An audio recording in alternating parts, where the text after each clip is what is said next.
Amanda Leitner, and welcome to Rochester Rising, where we amplify the stories of Rochester entrepreneurs. Welcome to episode 167 of the podcast today.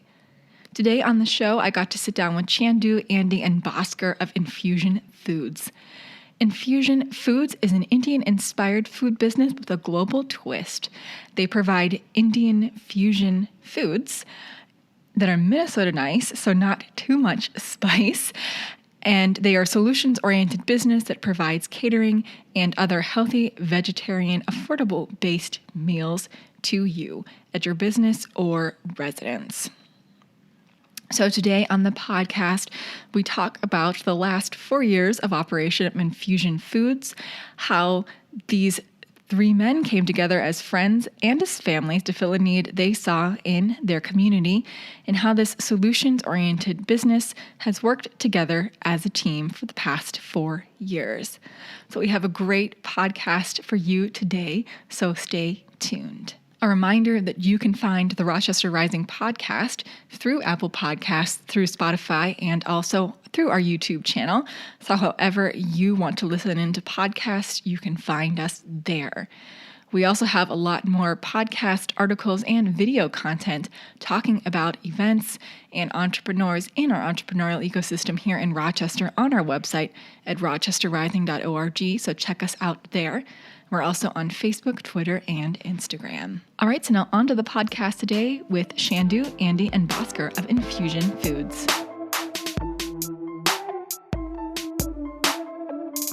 Well, thanks for being here today. I appreciate your time and the lovely food that you brought to sample. But yeah, I usually like to start out, asking each of you what brought you to Rochester. What brought me to Rochester? Well, I teach at Winona State. It's a great place on the river. I did my PhD on the river at Baton Rouge. So I just came up the river all the way. Yeah. And then Rochester is a larger town than Winona, and more people and temple and a few other things. So visiting Rochester always was an attractive proposition. Bringing up the family in Winona was very comfortable and safe and everything else. So Rochester is a second home in some sense for us.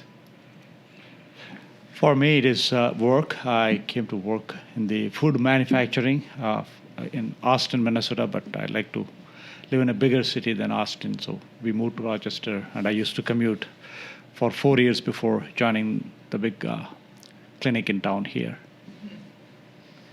Yeah, much like Bhaskar, I also lived in Winona, but my wife was in the medical field and worked previously at Mayo, so she was very familiar with Rochester, and I ended up taking a position out in Mankato.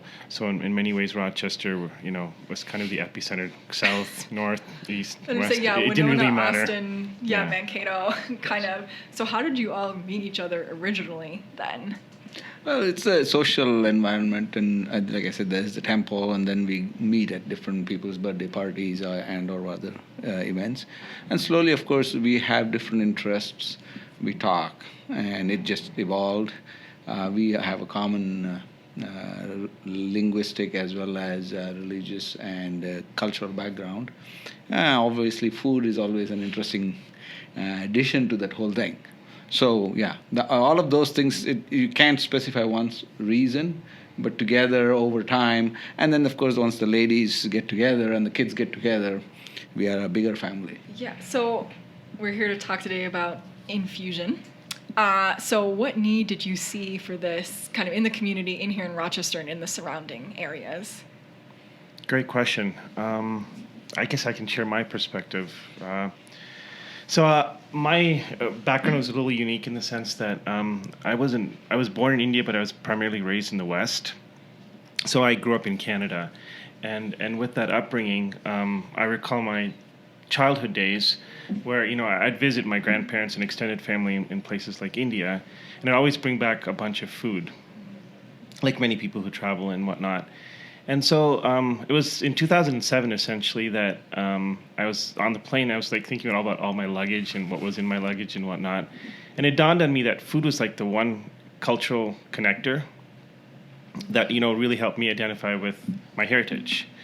And so then I thought about a lot. I kind of shared some of these thoughts with my friends here. And if you look at immigrants and immigrant families throughout the United States, Italians, Japanese, Chinese, the food has evolved, and it's evolved to identify with and be relatable to the mainstream audience.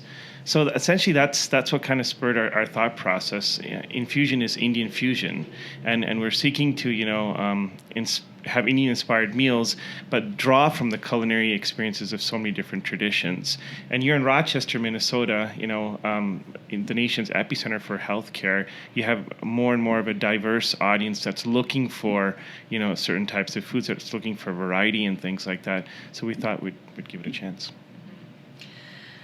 Yeah, and I think, maybe I'll circle back to this, but so do you want to talk about kind of what services you provide with Infuzn and what kind of that experience would be like, and we could talk about some of the foods you guys brought here today. Yes. So we, in the last 4 years that we have been in business, we have pivoted at least 2 or 3 times. Again, we started with a concept of being a specialty ingredient supplier, and then we have learned what the market wants. And I think our big breakthrough came in when we started being a concession stand at the farmers market. That's where we get to see the community, interact with them, identify what the needs are and what the gaps are. And that has led to where we are today, where we specialize in catering and providing healthy yet tasty meals. That is Minnesota nice. So it's not spicy. When people think of Indian, they think it's steam coming off your ears. That's not the case. It is meant for people to enjoy, not be scared of. And our focus is on healthy vegetarian. And along the way, we found that there is a need for vegan and gluten-free options. And that's what our company is all about, providing wholesome, quality, healthy meals that's affordable. But the other key piece of our model is convenience. So it's something that comes to you. So people are still baffled at how we run this company. They say, where is your restaurant? We get that question probably 100 times every time we are somewhere. They want to come to our restaurant. We say there is no restaurant. But I jokingly say we actually are right next door to you. Tell us where you live, we bring it to you. So that's our model. Mm-hmm. That's where we are. We provide fully cooked meals and also some aids, like our chutneys is a foray into that. That will help cut down your preparation, but still you're still engaged with the preparation of the meal itself and bring your own creativity to the process. Yeah, and navigating, well, you all have experience in the food industry, but kind of navigating what a commercial kitchen space is, what Minnesota food laws are. And yeah, so your kitchen's in Pine Island. I thought you had some location in Pine Island, right. But, what was that process like, kind of figuring out the local food laws? Were you able to draw from past experiences, or what did that kind of look like as you were getting started? Andy has a whole lot of experience in the food industry. Going back to the previous question, there's one thing that Andy once mentioned is we are a solutions provider, meaning, yes, we can make the food and deliver it to your home. That's one. We can package some food and maybe put it on the shelves at the co-ops.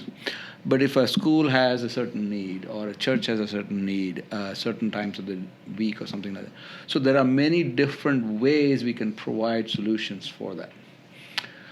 So in that sense, that is our overall intent. How much of what we can do we'll find out, right? And obviously we wanted to find out what all we can do. So we wanted a place of our own. So we actually looked for a commercial viable place around town near Rochester that we can afford, we can get started. This gives us full flexibility. So we could do various things. We could even start a restaurant if we want in that place because it was a restaurant. So we have a whole bunch of flexibility with that location. And then we'll see as we go, we'll do more and more and more. There's a whole lot of range to explore. So we'll see how far we go. Mm-hmm.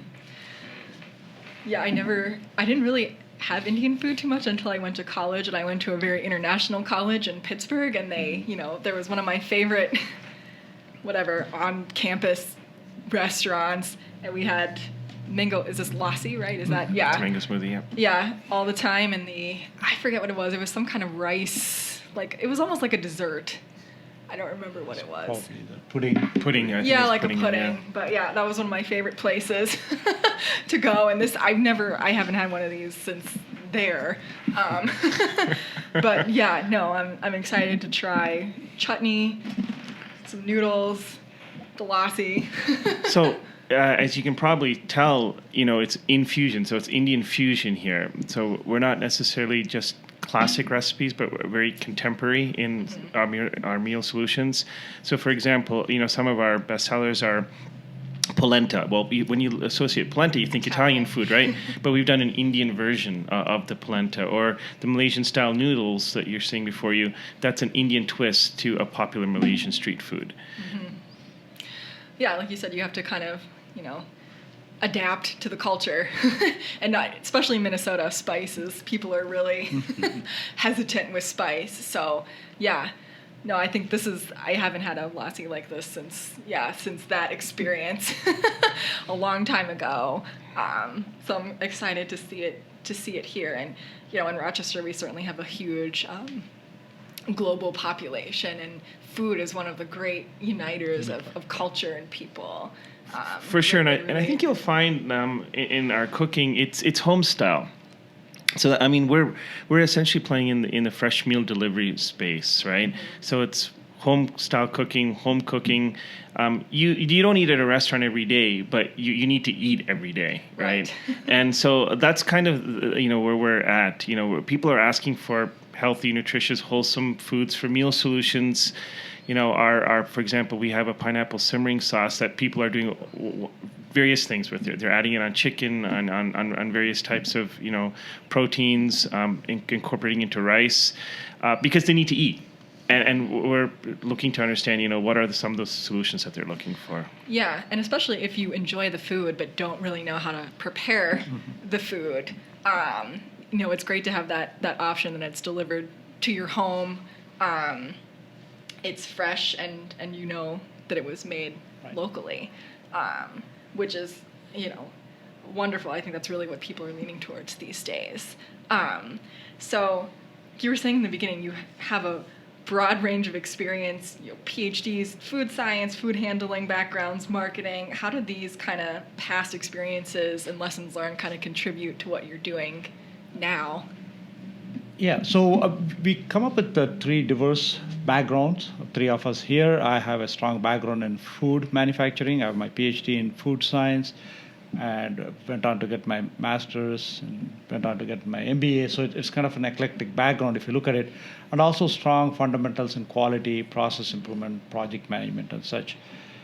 Chandu brings the marketing expertise, and Bhaskar brings the operational experience as well as the savvy that you need to be in computers.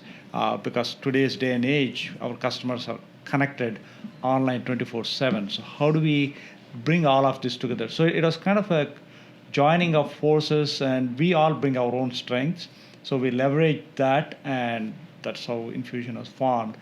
And what we realized is now Chandu has a much stronger quality background than anybody else would think of. And I'm realizing that I have a strong inkling in marketing. We are just learning, I had this other side of it that I didn't know. And I don't know what Bhaskar thought when he got in, but he's very strong operationally. I think he drives a lot of operational decisions. So even though we bring our educational background, I think we have found our niche within the organization and complement each other very well. Mm-hmm. So that has been the fun part of creatively problem solving and finding new avenues for growth and opportunities. It's been outstanding. I would say that's true for every entrepreneurial venture. You learn and you grow with the whole process, and you pivot and you do all kinds of different things. Nobody stays the same. So it's been an exciting and engaging process. Not knowing, I never thought I could sell, but I can talk to people because I teach. But the thing is, so there's commonality. It's just a matter of being out there and putting yourself out there and just finding out what works, what doesn't work. And the most exciting part is everybody says customer is your focus and everything else. But that's the most exciting part when a 2-year-old comes and says, I like your lassi. And a 80-year-old tastes your food and says, I wish you all the luck. Mm-hmm. Those are the things that you carry with you. It's not the you might have other interests for why you're doing the business, but that's the one that really satisfies you. So we have had that experience, and I'm glad that we did this. Yeah, it's finding that purpose and the connection with the people. Yeah, no, absolutely. And I think you're right. You tend to come together as a team with kind of complementary skills and, things that work well together. So who came up with the original recipes? Do all you come up with it together, or? I would say my wife. Okay. In the sense that we've lived here 30 years, and our boys went to school here, and their friends came, and their parents come, and my wife is a avid cooker, or avid cook, right? So she has found a great balance in terms of making that food that everybody likes. And note, we are vegetarian to begin with, and all our friends who come here enjoy our food. And so she has found that balance in terms of the spicing as well as the kind of food that people will like. It's still an evolving process. We still learn new things, but she knows the Indian spices so well that when she puts the combinations together, I don't know why she does this here and not that, but she knows, and she has, I suppose she can explain it, but it's experience and background and her passion for cooking. Mm-hmm. So we started with that, and of course we do different things every 2 months or 3 months we come up with a new idea, which is a pivot from what we did. So it doesn't have to be the same old stuff, but different things, and we still go back and forth, and we know some people like certain things and over the other ones. So it's again a growing process. And there's another step to it. It's one thing to come up with great recipes, but it's another thing to scale it and bring it to the market so it can be consistent. You still can taste the intent that was meant to be in the kitchen, because when you transfer it over a period of time and you consume it when you consume, even though the intent is you consume it upon receiving it, we need to make it a little more forgiving. So there is some things, but then we go back to our values, which is to keep it wholesome, fresh. So we don't want to add preservatives. Then how do we refrigerate? And that's where the food science background comes into play, and say, how do I make it safe so when you consume it, it still is good for you and still tastes the same way that it was intended. Coming off the oven is one thing, the fresh baked cookies, but if you put it on the shelf and eat 2 days later, one option is put a bunch of chemicals and hopefully it'll stay fresh and moist, or we can come up with plan B. So that's kind of our experimentation, if you will. So our commercial facility makes it happen, and then I can replicate it day after day. So that's where the science comes into the art of what Savita, the 4th and 5th and 6th partners bring to the table. Yeah, our wives. It's really a family, almost 3-family operation. Right, absolutely. And our kids. I was going to say, you have kids, and are they working for you? Absolutely. Yeah.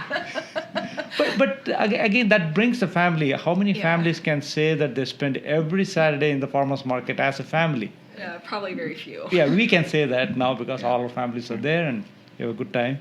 Mm-hmm. So it's kind of a joy in addition to all the hard work that comes with it. Yeah. So are each of you, do you feel that you're entrepreneurial, or is it a surprise to you all that you're here and running these businesses with your families? I've had some adventures entrepreneurially, and every one of that is a challenge. I've understood that. So going into it, I went with an open mind that I don't know much about food business, but I have others here, Andy and Chandu, so I'm not alone. So that's one good thing. And I'm willing to try it, and my boys are now out of the house. They're in college and stuff, so I have time. I can devote myself and do this, and why not? So yeah, it was an interesting proposition, and I undertook it. And like I said, I'm glad for the reasons, all the reasons that we just talked about, meeting people and doing the things that we never thought, and keeps me busy, keeps me engaged. So I'm glad, and that's the better way to spend your time than, not that I don't watch TV. So I have been a risk taker all my life, but it's more of a calculated risk. Okay. Even coming to America is a big risk for me. I had a very stable, great job back in India, but the excitement that you get when you have an opportunity to go and explore new worlds was truly. So the same thing with this venture. By nature, I'm an optimist. So when you present a picture, I'm always looking at the bright side of what if we actually do that. And then the second biggest thing is the trust that we all have in each of our ability. And we don't know what we can pull off or not, but we trust that what we're doing is the right thing to do. So I think those are the two things. You have to be willing to take some risks because it's not out there. There's always uncertainty in everything that we do.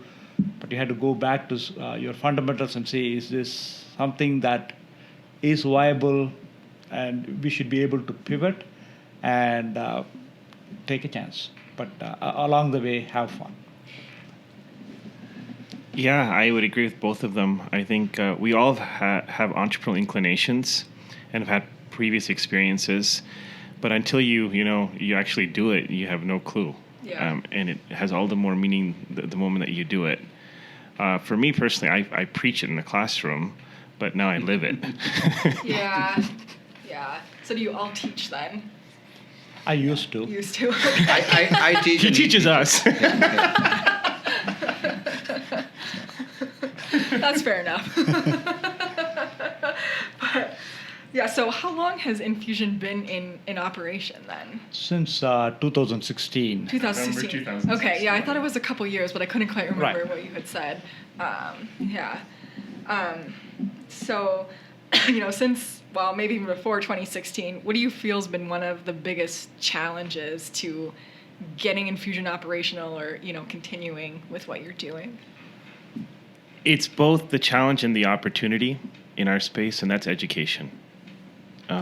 We are largely direct to customer because there's curiosity, but it's new, it's novel, it's not something most people are familiar with. So a big part of our job is to educate, and we do that through ready-to-eat and meal solutions.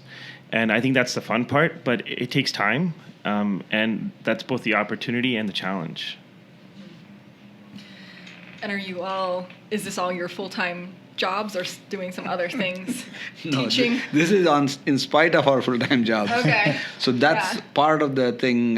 Time is always a sense and shortage, but we all are able to pull it off. That's why we haven't grown to the full potential that we could potentially. Just in Rochester, we can grow 5 times easy within 6 months. But it's a matter of being ready for it and being resourceful in terms of time as well as money and everything else. I think it'll happen. We're just measuring ourselves as we grow. So the current intent is to grow slow, but there is a point in time and then we have to grow fast. And we have to serve because that's when you have to hit the iron when it's hot. Yeah. I think that's a smart thing, building these things while you, have stability Right. until you hit that jumping off point. Correct. But yeah, no, I think it's impressive you do this on the side and have been so successful. It's a lot of work. Right, and there's tons of coordination happening behind the scene. It doesn't happen overnight. So there's a lot of communication. And is it the best yet? No, but I think every day, every iteration is getting better. So we are much more focused in what we want to achieve. And we have seen the results. I mean, our 2016 was just a jump off year, and we said, let's see how far it goes. And then in 18, we decided this is something we really want to do, and we ended up buying a commercial property for a commercial kitchen and got the licenses in place. So again, I think 2020, this year, is going to be another critical year for us to decide which way we want to go, because we at any given time we are at a crossroads. Do we take left or do we go right, or do we continue trudging forward? So based on what's happening around you, some of it you control, some of it you don't. So I think some of it is being at the right place at the right time. But that said, I think we are very optimistic at what future holds. But I think the biggest part is the interaction with the community and the support that we get from this beautiful, wonderful community of Rochester. I don't think this experiment, if you call this project, wouldn't be as successful if we had done it 10 years ago in a different city. So I think the timing is just perfect for us to be venturing, and for others who are aspiring to try. But I think you have to take the first step. And there's a lot of unknowns, but it's worth the risk and the effort. Yeah, and I think, that gives you flexibility too to try some things, that it's not like if it doesn't work, it's, disaster, because you have something else, to fall back, or not to fall back on, but, you have a little bit of a safety net. Correct. And you have kids with driver's licenses, so they can do delivery for you, right? Mine are 5 and 3. Also no, okay. Your kids can do delivery. Yeah, they all have. But they sell the mango smoothie very well. Yes. Yeah. So you've been working together as a team for almost 4 years now. What are some keys to working successfully together with yourselves and your families too in the mix? I think, like I said, trust is the number one, that we have to trust in each other's ability and decision making, because sometimes you have to go on a limb and we'll make mistakes along the way. So you got to factor that in. And the other one is communication, especially with your better half and your family, because they are sacrificing a lot. We don't see that every day, but they are giving up their time with the rest of the family. So their ability to be flexible goes long ways. For each of us, our significant other is carrying the lion's share of household and other things while you're busy. So I think that is very critical to be successful. You need to have the full support and good understanding. And you should have fun. You cannot take yourself too seriously, and sometimes you have to be patient. So those are kind of my key learnings. So we are still small. As we grow, we will have to divvy up responsibilities and delegate responsibilities to new employees and that sort of a thing. So that will also be a challenge at some point in time. People have done it, so we should be also be able to do it. But we are still small, so we are able to manage it within our sphere right now. Yeah, everyone does forget about the spouses sometimes. Well, it's a huge aspect of why we're able to do what we're able to do. Our spouses are the world to us, and they enable us to do what we can. Yeah. They teach you in all the lean startup classes, or the good ones, that you're supposed to have a conversation with your spouse about expectations and financial, risk. And I don't feel that many of us do that, but always an important thing. So everyone's kind of moving in the same direction and understanding. But yeah, that support, if you don't have it, it's just so hard, because it's hard enough as it is. Right. But all right, well, I have some final questions since we're nearing the end. So for each of you, what is your favorite location in Rochester? For me, it is wherever there is customer. I think when I look at Infuzn as a concept, I think it doesn't give me as much joy if I'm making a sale. It gives me so much joy when I get to know the customer, understand them, spend the time. It's not transactional, it is relational. So we get to see Charlie every week, who comes and gives me the biggest smile when he gets a smoothie. So that is what is driving me to do more of this. So yes, money is good to get, but I think it's the transaction, it's the relationship, it's the you build over a period of time. That's important to me. I mean, to piggyback off what Andy was saying, I mean, the Rochester Downtown Farmers Market has been a wonderful venue for us. I mean, the energy, it's a part of our life now. It's part of our routine. We look forward to the fellow vendors, the customers that walk by, that try us, that say hello to us. I mean, those are serious relationships that we've built over time, right? They know us in the community. We know it, and they've seen and been with us and supported our growth, right? So that's a big part of who we are. Yeah, it's very similar to that. We have had multiple farmers market. Definitely, we did it on a regular basis, but we had an event on the Slatterly Park, and we also did some events with the diversity. They had a annual fundraiser, and there you again meet people that you would never otherwise see them or interact with them, and very satisfying is that they like it and they say good luck, right? And that's all you take with that. And I know that from a fact, being a teacher at a college, at the end of the semester or when a student graduates, they say thank you and they're gone.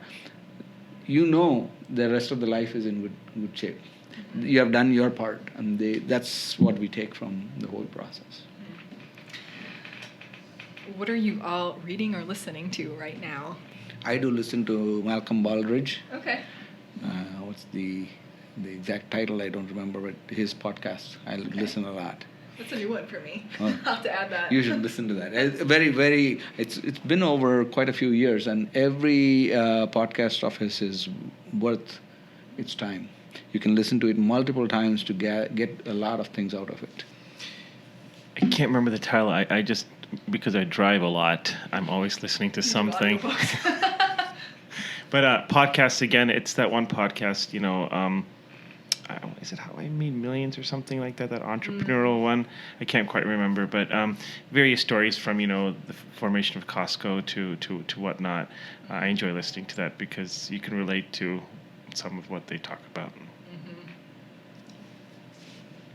I read pretty much about the current events and what is happening around us, so I can stay informed and plan right now the impact of the health scare that is going around the world and the country. Is we are talking about how we should be prepared, what we should be doing for us, for the community, for the family.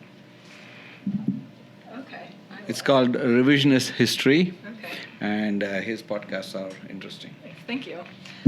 But yeah, for news right now, it's one of the hottest times, and with everything going on, the elections, and the coronavirus, and everything. The last question, well, for you, the second to last, what's been one key local resource that you've used, have been found to be really useful for infusion? For me, it is connecting with the customers, the referral that you get, organizations like Diversity Council, Rochester area downtown business alliances, and the farmers market has been phenomenally useful and a good source of referral for us. Yeah, I would agree. We do a fair number of pop-ups as well. And so, businesses that invite us to do those pop-ups, that's, again, a wonderful resource. We provide a service and, they help us along the way in terms of brand recognition and all that good stuff. And we just recently expanded into Winona, where I live. And that's another university community, and they like what we have to offer. And I think there's a good potential to grow there as well. Yeah, a few weeks ago, it might have been more than a few weeks ago, it might have been in January, I went to the Winona Refine, I think, is it called? Frozen River? Now I gotta look it up. Okay. I think it was called, it's basically the IMAA in Winona. Okay. What is it called? Refine? Winona? I don't know. But, no, it's obviously not. But basically, I'll think of it at some point. But they have these I went to a community lunch, and it's all meant to be a welcoming and an engaging lunch or dinner for the different people in Winona. Mm-hmm. And, it was just very welcoming. It was, I want to say it was Ethiopian food, I think. I can't quite remember at the moment. But it was cooked by a local, Ethiopian home. Well, I don't know if it was a home chef, but, very original recipes or authentic recipes. And they had someone playing like the drums and, a little cultural background too. But it was, I meant to be I think it's called the Welcoming Table in Winona. Right. I think they have that now, I know. Yeah, it was in a church right by campus. Yeah, it's kind of a very vibrant community when you go in, and there's all these students everywhere, and just a really kind of fun feeling. But Yeah, Winona's a nice community. Yeah, welcoming. I know that it's welcoming table, as they call it. Yeah, This is for particularly immigrants as well. Mm-hmm. The other really welcoming feature in the community is the People's Co-op. They really support local producers, local companies and such. So I think they have been very supportive of organizations like us to showcase our products in the community and get some shelf space, which could be hard to go to one of the big chains and find some. So I think that's also very important. Yeah, definitely. So my last question for you, I'll ask you for any final thoughts and where people can find you online or in person.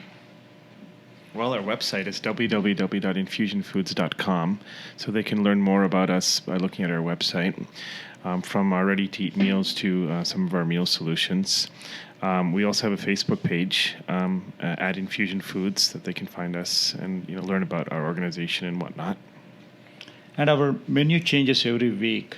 So even if you had tried it in the past or last week, still stop by and try us. This week we'll have something new and different. Hopefully something exciting that you would want to take some with you or order online. Should we try it? Yeah. Do we have a... Oh, you do have a fork in there. That's what I was waiting for. It's all part of your meal. Well, we know I like the mango lassi. Okay. Oh my goodness. Sometimes these plastic. Yeah. All right, we'll get the knife. So what's in, is this chutney too? Chutney. Okay, That's is it same as the jar. Oh, okay, so I'll just do this Yeah. one then, I won't open it. That one you can All right. use it on your So it's toast. the tangy cilantro. Oh, this is not, there we go. Oh wow, that's really good. You get a lot of the cilantro, Yes. but it's not it's not an overwhelming, blast of cilantro and Right. a good amount of spice. Mhm. Yeah, I like it. Goes on your toast or salads. Okay. So it's a Eggs. condiment. Think ketchup, but it's a clean label product, no preservatives. Put it on anything like you would with ketchup, French fries to Yeah, I'm definitely crackers getting to- the brown sugar. I couldn't figure out. I do not have a super refined palate to pick up. All right, so let's see. Malaysian noodles, gluten-free. Okay. So what goes in the noodles then if it's not? So rice noodles with Rice. vegetables and some coconut milk and Spices. a blend of spices. Yeah. It's a Okay. curry Malaysian food. So it's an Indian twist to a street food of Malaysia. That is really good as well. Got some vegetables. Yeah, very good. Yeah, just kind of mild spices, so Right. it's not like... It's Minnesota nice. It's a Minnesota nice. I'm sure if you made this at home, you put a lot more Oh. spices in it. Well, yes and no. I mean, we're cooking just like we would cook for our families, right? Home cooking. So it's very much representative of what we do. This is like a great late night snack. Hmm. It's 10 p.m. and you're... You can have it easy, yes. And yeah, I love mango lassies. And it's very fresh. You can Refreshing, right. taste You can taste the mangoes. mango Right. as opposed to not to compare it to like fast food, milkshakes, but like it doesn't taste. There's no essence of like real Right. milk or Yeah, right. ice cream in any form in there. So, no, I appreciate you guys bringing this and letting me just to give you a chance sample. to try. Yeah, absolutely. Thank you. And yeah, thank you so much for your time today. Oh, I appreciate it. Really enjoyed the opportunity to share our story and our vision. And do stop at the farmer's market. Yes. Is the farmer's market, is it moving this year to Graham Park? Yes, Okay. starting Well, that May. is in May. That is right across the street from me. So. Oh, very cool. But I think it's there in the winter too. Yes, Right? Okay. there's there this Saturday. This Saturday. It's every other Saturday Okay, it's so- every other Saturday in winter. in winter. Okay. That is good to know, but yeah, I'm planning on being there a lot this summer since it's literally right Right across the street. So awesome. Well, thank you so much for your time today. Thank I you, appreciate it. Thank you. Thanks so much to Andy, Bhaskar, and Chandu for sitting down and sharing their story with us today and bringing in some delicious food for me to try as we were recording. So I appreciate their time and sharing of their story. So you can find out more about them at their website in infuzionfoods.com or on their Facebook page. And we have links to both of those and the show notes that go along with this story. So check it out.